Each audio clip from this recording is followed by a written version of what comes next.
This is your Drive Time News Blast. 30 minutes jam-packed with news of the day from a perspective of truth, liberty, and justice. This is Monica Perez. And I'm Brad Binkley. Today's top story is that the Kansas City Chiefs won the Super Bowl for the first time in 50 years or since the 50s. I think it was the first time in 50 years. Over 50 years or something. Way more in your wheelhouse than mine, Binkley. So why don't you give us a recap of the events of yesterday? Well, the game itself, the Kansas City Chiefs, they won 31-20. It was relatively uneventful for a Super Bowl game. The spread was 1.5. It was never really, it was in question in the fourth quarter, but the last few minutes it didn't go down to the end or anything like that.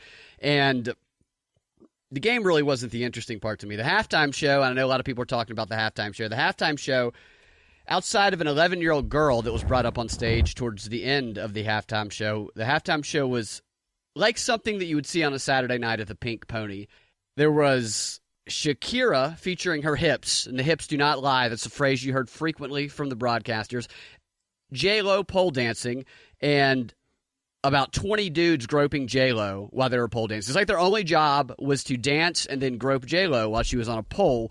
It was very provocative. It was very electric. It was very Latino. And their physical activity was fantastic, but they were doing all of this very sexualized activity on top of a female symbol. The pink female symbol was on the stage. It was just very contradictory messages they were sending out. I agree with that. First of all, I thought Shakira was great, super hot. Yeah, I had definitely seen her once before live at an NBA All-Star game, and she was in a cage in a fur bikini, and it was the only time in my entire marriage that my husband was like, wow, she's hot. Like, normally, I don't know if he's thinking it, but he never says it, and that was like the one time where it was just overwhelming how hot she was. And so she still had it. She's like 44, yeah, and she looks young. Yeah, but it wasn't like her being in a fur bikini in a cage. She was just like, no, you didn't fully appreciate it at the time, Monica. I was like, okay. He's like, this is nothing. But my 14-year-old son was like, really, Dad? Because she's pretty hot. But J-Lo was in it's like a spandex thing. So it looked like she was half naked, but she was really in a spandex thing, which is kind of an old person thing to do. Like, I thought she was very unhot. But I was horrified that they were doing those things and then had all these young girls, like pre-adolescent girls, as if that was what they should be aspiring to. I was really shocked. If those little girls had done anything that their examples were doing in front of them, it would have been horrific. It was like one of those movies where it's a low-end, cheap strip club and the kids are hanging out backstage. It felt like, but really expensive. Because you're right, they had the cameras kept cutting to crotch shots. And it was that I had to avert my eyes. I was like, ugh. The athleticism of both of them, fantastic. They had to be lip syncing. I don't care either way, but it was very athletic to be able to do a performance like that. So Shakira, I thought, was better at that. Maybe J-Lo's heels were too high, but she was like holding on to those guys a lot. Or Shakira, she didn't miss a beat and was absolutely like her landings, everything were absolutely perfect. She clearly has the muscle mass to support her own body weight. Whereas J-Lo, I was like, dude, it might be the shoes, but yeah, I thought she reminded me more of Madonna. I think I only saw one. There's probably more, but at one point there was like a weird eye-shaped because they always do the top. They do the shots from the bird's eye view, and you can see kind of the outlines of all the patterns on there. When Shakira was dancing, a little bit Illuminati-like symbolism might have been there. Yeah, I saw the lighting and stuff. I didn't catch any of the symbolism. I wasn't looking for that. It wasn't too over the top, at least for my taste anyway. But after the show, however, it featured the Masked Singer. They kept talking about the Masked Singer throughout the entire show, and they had a big Masked Singer event after the show, and that's like one of the biggest programs that people watch, is this program following the Super Bowl. And we went to the Puppy Bowl, just so you know. The Puppy Bowl was over to the Puppy much Bowl. better, much more wholesome, and did not involve a bunch of celebrities dressed like furries having a karaoke contest, because this show is like Eyes Wide Shut if it were a karaoke contest. I can't watch that guy. Who's the comedian that I think is of Chinese origin? He was I know who you're talking about. As Canadian, the guy who was running that masked thing. He was in The Hangover, which we had just watched the night before, and I can't get the image of his full frontal nudity out of my mind. Oh, he did a full frontal. I haven't seen that. In The Hangover. And the joke was, he was good-naturedly, obviously the joke was on him, in that movie. It was crazy. Yeah. Obviously very cold on set. And so when I see him, like, I can't watch him because I'm so, like, I'm embarrassed by seeing him. So I like kept advertising that Masked Singer thing over and over but again. I couldn't watch it because I was like, I don't even know. I've never seen something more Illuminati-like themed. Oh, really? Oh, okay. It's I didn't see it at all.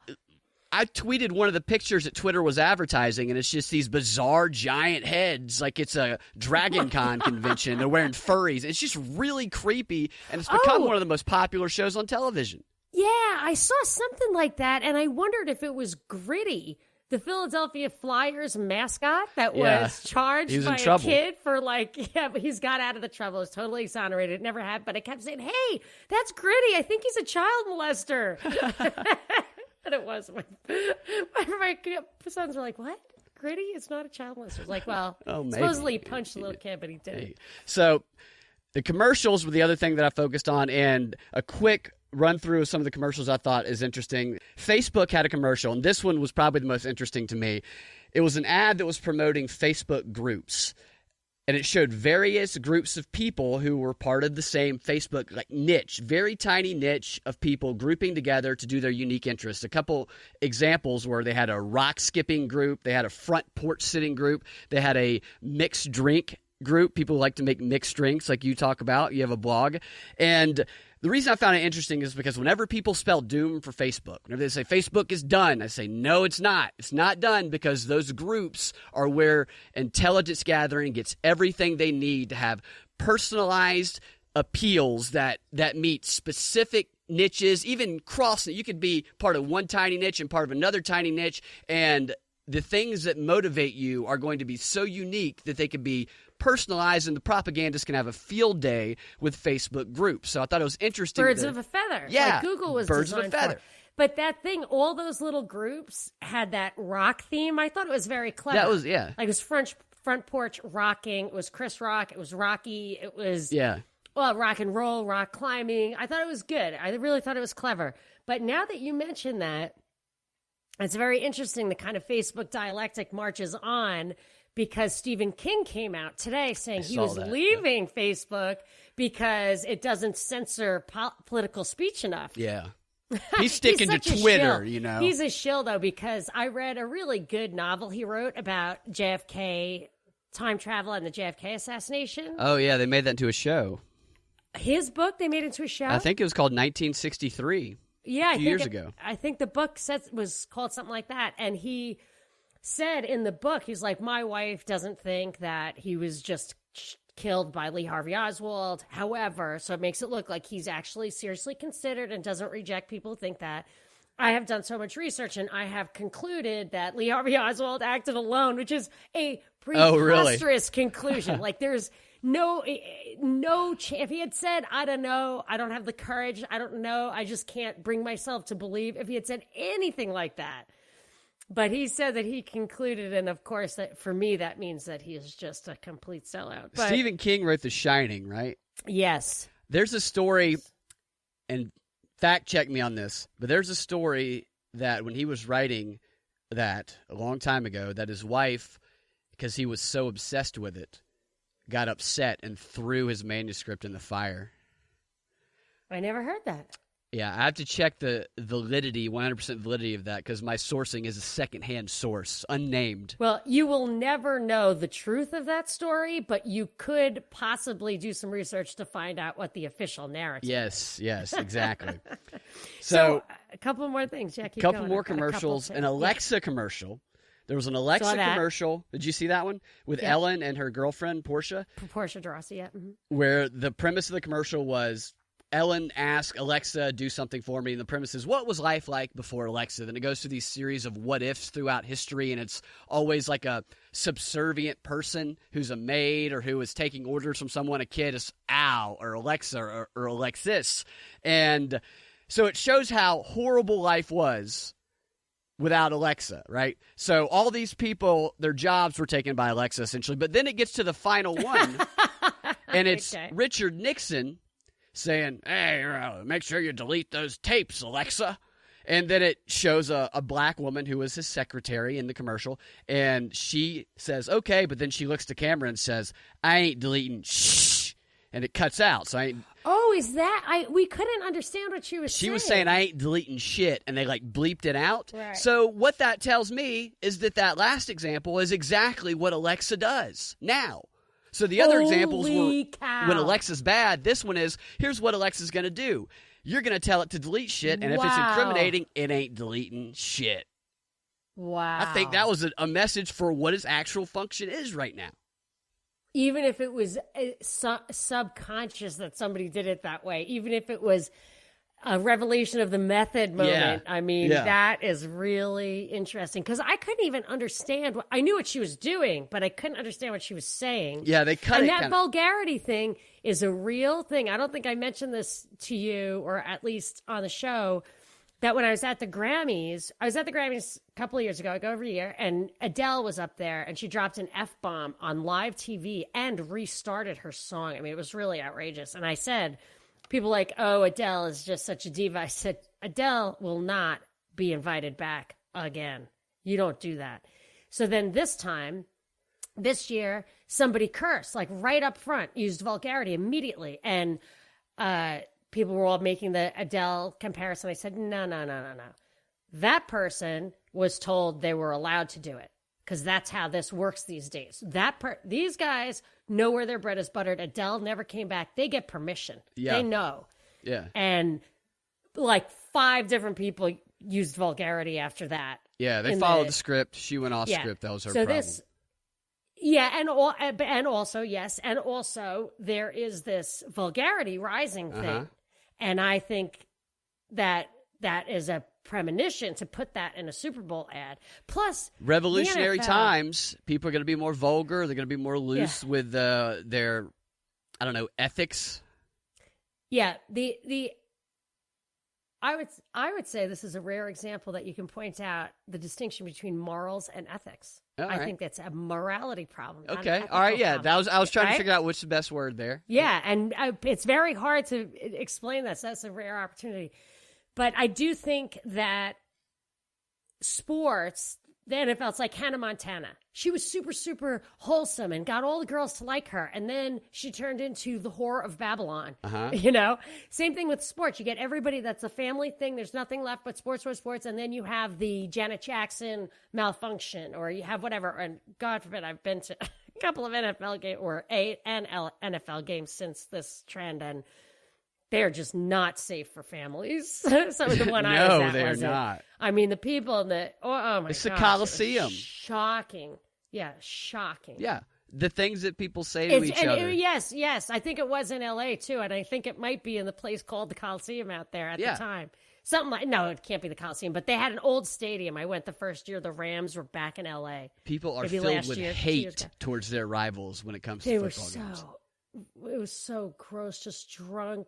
Like, people dry humping. It was like so messed up. For crying out loud, the Buffalo Bills, when they make the playoffs, what they do when they tailgate their fans is they stand on their trucks or their RVs and they bring these big long card tables and they jump down and they break them with their backs like WWE. And sometimes they light them on fire and they jump through. They're insane. You know, was it you? Who was telling me about going to a Trump rally? Was that you? No. Somebody, I think that was somebody we were talking to, you and me. Like they may, like, I wouldn't be surprised if they start having tailgating parties. Oh yeah, at Trump rallies. Yeah. Like it's gonna go like to that extent. Did you see the ad I tweeted for the Trumpy Bear? I did see that. Yes, it was pretty funny. So anyway, it's just like you can see in that ad, even more than Donald Trump's ads, what people feel. Like what Donald Trump makes them feel like, because they do. All they care about is that he is mouthy to the left. He thinks that he's somehow a blue-collar hero. It just drives me crazy. Yeah. Like the Trumpy Bear is a troll. It's a way to troll the left while staying warm is essentially what it is. Oh, you think? I think for a lot of I people, think people like it. I'm getting one for my mom. They like it. I think to wear a MAGA hat, you're going to show pride. But there's a lot of people knowing that when you wear it, that you are antagonizing triggering people, and that's also their fault for being triggered. But because of the way that the dividing line around Trump has been created, and that's what they like about Trump is that he's antagonistic towards the people they don't like. Right. Yeah. I mean, my brother said the thing he likes the most about Trump is that the people he hates hate Trump. So that, like, he hates Maxine Waters and that's a good Governor point. Cuomo. So he says that they hate it. He just loves that it makes them It pisses mad. him off, yeah. But that's such a base instinct. Yeah. One other quick ad, then I can move on from that, is they had a Google Assistant ad, which is kind of similar to Alexa, I think. I don't know. Did you see this one where it had the old man? I felt very emotionally manipulated by that. And my son, too, is like, this is an unnecessary tearjerker. Yeah. it's like but this old man is asking Google Assistant all the details of his life with his wife. And I think he must have had Alzheimer's or something. Yeah, that's what I thought, too, maybe. Yeah. So the idea, I looked it up a little bit, is you tell them specific details, and then so basically you let Google just log your life, so you don't have to use your memory or exercise. It takes LifeLog. Yeah, LifeLog was the U.S. government's name for Facebook that closed down the day Facebook launched. Really? LifeLog, and they said they want you to use it as a diary. That's what this came off to as me, is you can just program all the stuff you need to know in there, then you can forget about it, and then you can just ask whenever. So it's a crutch, for one thing. It's good to work your memory to try and remember it so you can recall it. It's a crutch. My iCal is a crutch. Yeah, and so is the smart parking commercial where you don't have to park your car anymore. You can smart park it. It was a Boston accent commercial. And the car parks itself in and out. So I guess you go take a driving test, say, get out, show us you can push the button to park the car. So the driverless. Yeah, the trunk flies open, you fail, I guess. Exactly. It's a driverless What park. about the Bloomberg commercial? The Bloomberg and the Trump commercial, I thought that they were boring. I thought Trump's commercial was effective. The Bloomberg commercial, this was my thought about Bloomberg, is that first of all, Ron Paul used to say, unlike Rand Paul, I don't know about Rand, I think it's different for him, but with Ron Paul, he would say, I'm running as a platform to get my message out. And Bloomberg is a fascist. He wants to control the world. He gets his, like the sugary drink thing. He wanted to ban sugary drinks in New York. And then everybody's drinking stuff with NutraSweet, which is the only thing. It's like 95% of all FDA complaints are about NutraSweet because it gives you a headache. Metabolizes into formaldehyde. But this is what he cares. Like to smoking. He was a smoking Nazi. It could not pass the legislature in New York. So Giuliani let it go, or I don't know which one of them did it, but one of them, they were the same cloth. I think it was Bloomberg, made it a health regulation and started enforcing it, sending people to bars, giving people tickets, all that kind of stuff. Fining the bar for not enforcing the law. So nobody could ever pass a law like that. Anyway, but so Bloomberg might, I think that he's definitely using his ads because he puts hundreds of millions of dollars into agenda items like smoking around the world. He's bribing other governments to ban smoking. I remember reading that years ago. Yeah, I haven't followed up on it, but at the time I remember him doing that. It was around the time Steve Jobs was died. So in this case, he clearly has a gun control agenda. So even if he had no other purpose to run, if he runs that commercial over and over again, it will be like an ad campaign for his agenda. Yeah. But I think there's a little bit more to the Bloomberg thing, which I can hit now real quick. Go for it. It speaks to more of like the Iowa stuff we could get to in a minute. But I think there's a chance that what's happening with Bloomberg is Bernie Sanders said today is the day, because of Iowa, today is the day that we start to demonstrate to Trump, send the message that this country is not for, he wants to send that message to the billionaire class that the 1%, this country belongs to all of us, not just the 1%. So if Bloomberg comes in, they're changing the rules for the debate and stuff for Bloomberg. If he comes in and steals this in a non-democratic way because of his money. He doesn't have to take money from people, but he still gets in the debate. He's not even doing Iowa. It will be another nail in the coffin for democracy as we know it, or as our democratic process. So that it'll be Bloomberg like, it's all money. It's completely corrupted the Democrat Party. And I do want to talk about how Iowa is going to contribute that too. But I had a couple of things on Super Bowl. I'm sure you have more. Go for it. Super Bowl. First of all, just two things. Mahomes is the best name ever. His name might as well be my man. I just love it. I would change my name to that if I were and I had aspirations to be an icon. I just love it. Thinking about Mahomes after the game. I was worried about him, and I was thinking about who the most important person is after the game, during the after party. Right. And the most important person is the person whose job it is to follow around Mahomes and other star players and make sure they don't get themselves into a #MeToo situation. That is a good point. And he's young, right? He's like 24. Yeah, he looks really young. Yeah. Because that is a prime circumstance. Do they drink? I was at an after party from the Stanley Cup once, and those guys really lay off the sauce while they're in the playoffs, or maybe the whole season. I don't know. But they let loose. But it wasn't about chicks. It was just about just letting loose like that. And I think that those are mutually exclusive at a certain point. Yeah. So I don't know if it's a different culture with that. But yeah, I think you have to have a room full of chicks in fur bikinis and, make sure that nobody leaves without a non-disclosure. Right. Yeah. $1,000. I mean, your handler's got to be in the room with you, got to be there with you the whole time. You got to sign ahead of time, like, I don't care what he does to me. Yeah. It's consensual. Right. Like a list, like a 3-page long list of what you're consenting to. Yeah, you need a good celebrity athlete handler. Right. That was the thing that annoyed me about Bloomberg, is that he used to brag about having like the 4th largest army in the world in the police department. And he has armed guards like crazy, and he wants us to not have guns. I mean, he's just one of those like Dianne Feinstein types who are just like, what's good for me is not good for you. Yeah. But I have to say one thing about Bloomberg real quick. I just remembered. Yeah. Like Don is instead of Donald, they call him Don. He's sounds like more like a working class guy. The Bloomberg ads, the thing I did notice is that it's always Mike can get it done. And instead of Michael Bloomberg, it's, hey, Mikey can get it done. He's just a guy off the block. Yes, absolutely right. Totally parallel to the Trump thing. Totally. And the richness of Trump is always a big thing. Like, why they said this about the chick who accused Kobe Bryant of rape, that like, why would she make it up? I hope I said publicly like how that case fell apart.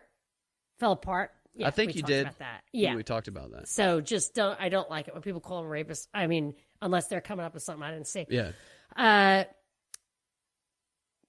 But like with Trump, the idea is that he's so rich, he can't be doing this for any reason but because he loves us and he wants the best for us, And that, so with Bloomberg, I mean, I guess that's always what you're trying to convey, I suppose. Yeah. But I didn't realize like the billionaire appeal to the working class is just get it done, which is a fascist thing. Yeah. So that's the thing that I don't like about Trump, is that everyone's like, well, he can use the power of big government for us now. Yeah. And it's like, okay, so you're just a fascist, not a liberal, what is socialist fascism? What difference does it make? And then the only other thing was very sad, because my son, my 14-year-old, and my husband and I and a couple of other people watching the game, and my husband was cooking fajitas and whatever, and it was just nice. We're having a good time. But my son, who has Down syndrome, just can't stay engaged in stuff like that for too long. So I let him just go in the other room and watch whatever, cartoons. But he has a phone, and we were pausing it to like let my husband cook and blah, blah, blah, blah, blah.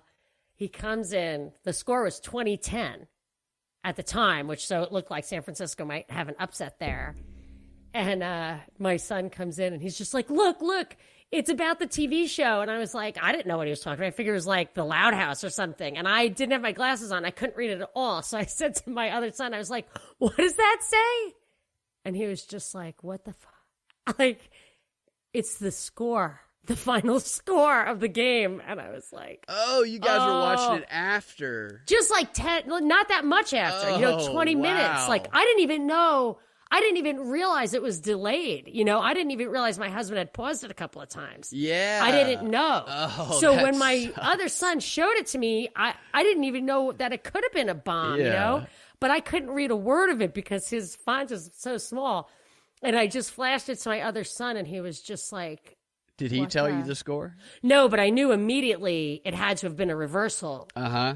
Because if it was what he had expected, he wouldn't have been that mad. Yeah.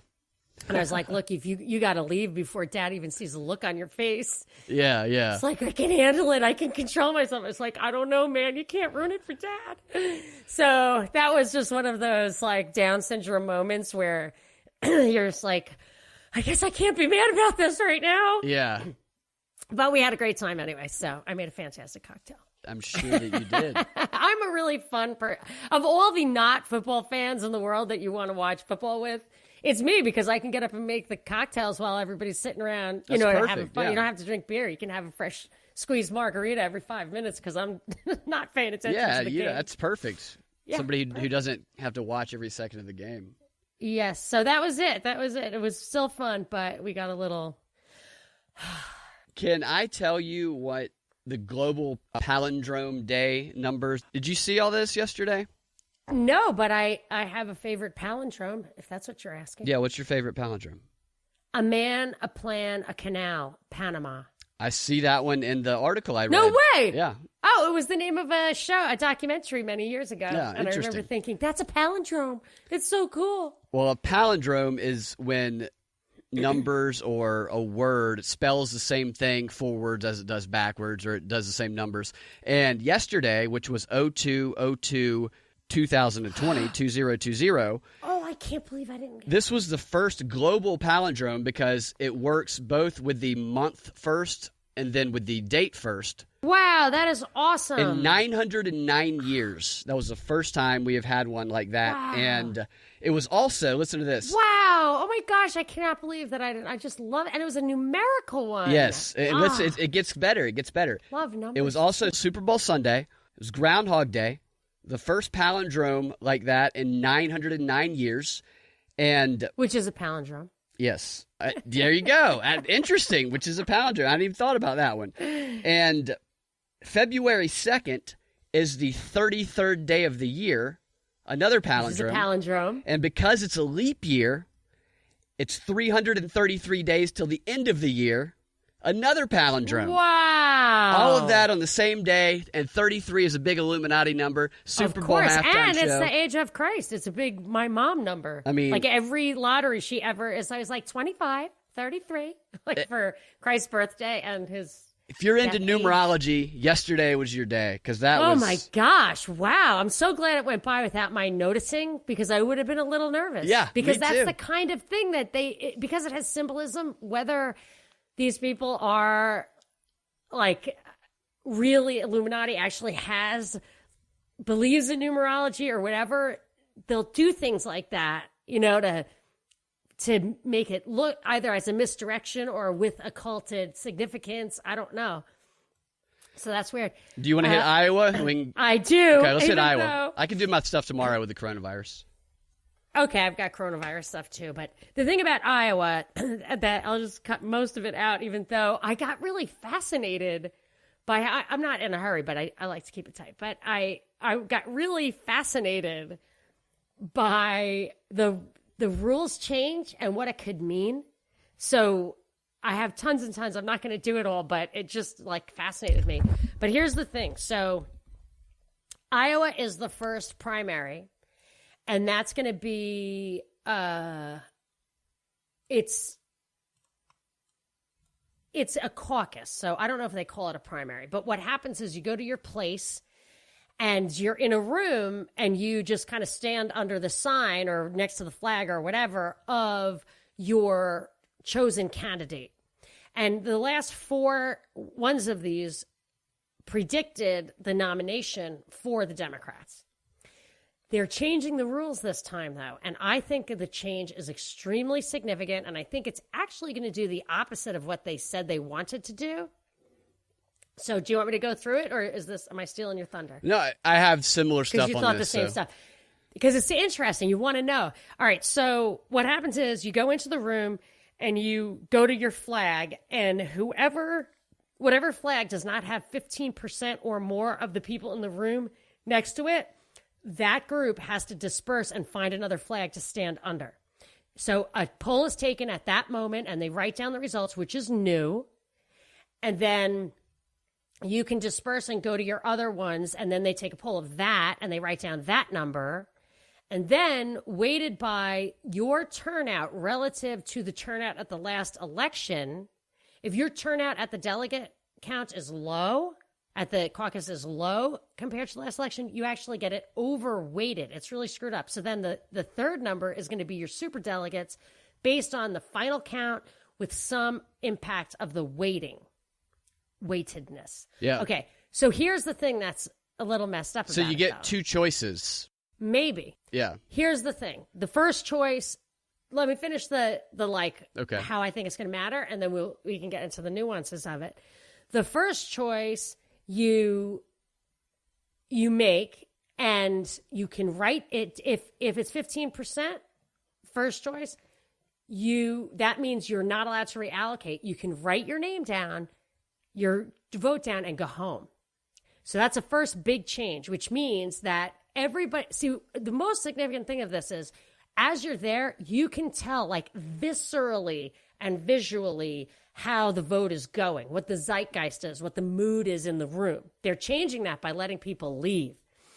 They're also changing it by not allowing 15% or more people to reallocate in the second round. So they used to allow that. So that opens up a whole new way of gaming the system. So if you want Sanders, if you don't want Sanders to win, and you know Elizabeth Warren's like on the fence, 14-15%. If you know Elizabeth Warren voters will go to Sanders, you can go stand in that Warren thing so that she gets 15%, and instead of Sanders at the end getting 30%, he will only have his 15%. Like if all of hers, so you can game it that way. Or you can go to one that you know will lose in the beginning. So I've been puzzling through this. I might be missing some. If you think Buttigieg is going to, it's actually Booty Judge. You know, like the mnemonic for how to say his name. I never get it right, but it should be Booty Judge. If you think he's not going to get 15% under any circumstances and you want to wait and see how the other ones shake out, you can go stand in his and then decide if you want to go to Sanders or Warren. Okay, I see. So if yours doesn't get 15%, you can do it again. But if it do get 15%, you can't. So if you want a second bite at the apple, you might not go to your guy first round. Yeah. And then if you don't do that, then your guy gets siphoned off. And if he gets 15%, then all those people are going to leave. So in the second round, you might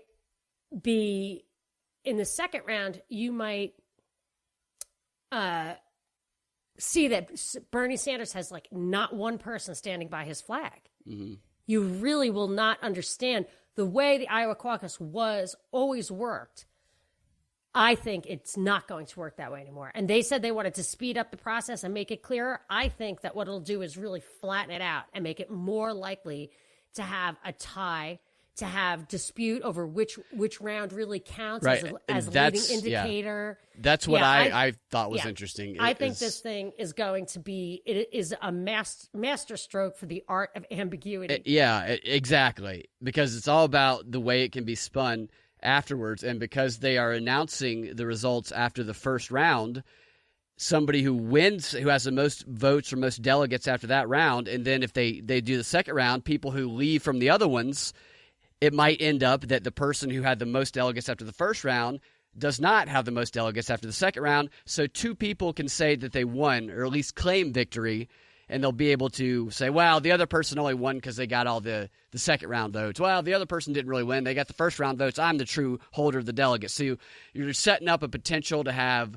two winners. It's like the national championship. The only national championship Tech has won in my lifetime is 1990, and they're co-national champions with Colorado. And both teams say, I'm the rightful champion. I see one of those situations happening, at least the like way the that it's spun. Astros. Yeah.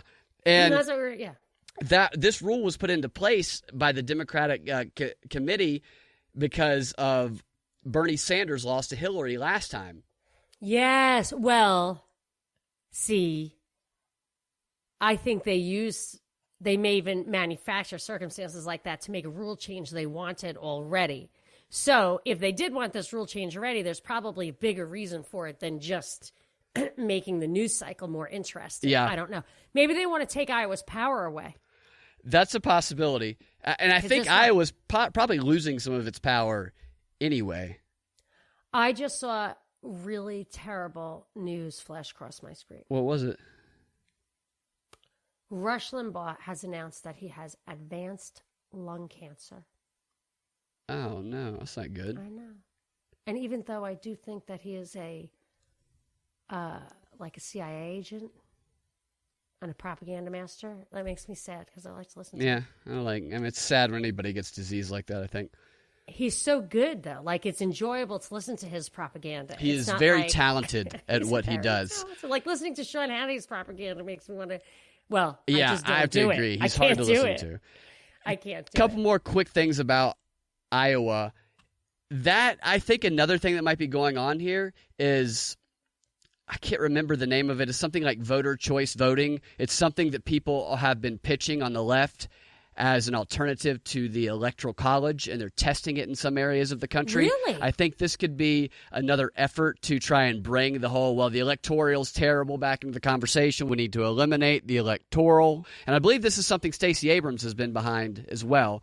So I look for that to come back into it. And another interesting thing about Iowa that I found was that CNN did a poll, and it was apparently the final poll that is one of the, I heard gold standard. I don't know how true that is, but one of the main polls that the candidates rely on. CNN decided not to release that poll because they say someone complained that all the candidates weren't presented. And so, well, the poll was compromised. We're not going to release it. While the Bernie Sanders people are saying they're only doing that because Bernie Sanders is leading in the poll and they don't want to give that press to Bernie Sanders. Two things. One is, I think maybe Johnny Cook tweeted this earlier today, but I thought this was true anyway, that Ron Paul actually won the Iowa caucus. Talk about suppressing a poll number. Yeah. And that's when I knew Trump was the establishment's choice, because they pumped him up. They didn't just ignore him. Bad press is not bad. No. As they say. As he himself always says. Yeah. In his book. It's what they do to Ron Paul that's bad. Also, as far as the Electoral College, this was something I thought was interesting in in the New York Times article I read. It said, we are going to go with what the delegates count is at the end, as when we call a winner, it's going to be the traditional way. We're not going to give lip service to the first round choice or even the second round choice, because this is all that matters. And that is how voters and campaigners tailor their strategies. So if the rules were different, if the goal was different, they would behave different and the outcome would have been different, which is exactly what Trump argues about the popular vote versus the electoral vote. So are they validating his argument? They were, because it suits them. It sounds like it. The subjectivist trick. Speaking of them validating what he said, Trump was talking about how Bloomberg is short. He's going to stand on a box because he's short, and Bloomberg is buying his way into it. They're not letting Cory Booker or any of the other people in, but Bloomberg's getting his way in. And then CNN starts bashing Trump for everything he says. And then I hear Michael Moore speaking at Bernie Sanders' rally, and Michael Moore is saying the exact same thing about Bloomberg that Trump is saying. Really? Yeah, nobody's bashing him for that. That makes me think that I'm right, that the Bloomberg thing is going to be used as yet another. Am I missing this? Does this not fold into this idea that it's going to be used as another piece of evidence that both left and right is being subverted. Absolutely. By the this, like, our democracy is just broken top to bottom. He's blatantly buying his way in. It's over the top, I think. So I think you're right. I think that's going to be, because think about that. 2 billionaires, 2 white billionaires is the opposite of everything that we've heard from the left for the past 4 years. If that were to actually, if you were to even threaten that, of the potential of him being from the nominee. New York, too, which is not a very charming very persona. small corner of the world. Well, share the show. Oh, it's not Share the Show Tuesday. My apologies. But you can today if you want to. I am actually today going to be on during the break. It's a live video on Facebook. So if you go to Clint Powell from During the Break, and maybe even I have to master the art of sharing this, but I do videos with him once in a while. It's kind of fun. I mean, it's super fun for me, and I assume it's fun to watch. And what time? So, right, well... Probably after we get soon. this posted. Right after this, we're recording, which is probably an hour before you're posting this. So anybody who's listening to this can watch it tomorrow. You guys Anytime. Tune in tomorrow. We got some good coronavirus stuff as well that we're going to get to. Oh, and you know what? I think there was an impeachment last week. I have to do some research on that, and I'll let you know what happened. Yeah, we'll find out if that happened or not. Forget who it was. And you guys can find your Drive Time News Blast every weekday afternoon at 4 p.m. on thepropreport.com or your favorite podcasting platform with a Propaganda Report podcast feed. We will talk to y'all tomorrow.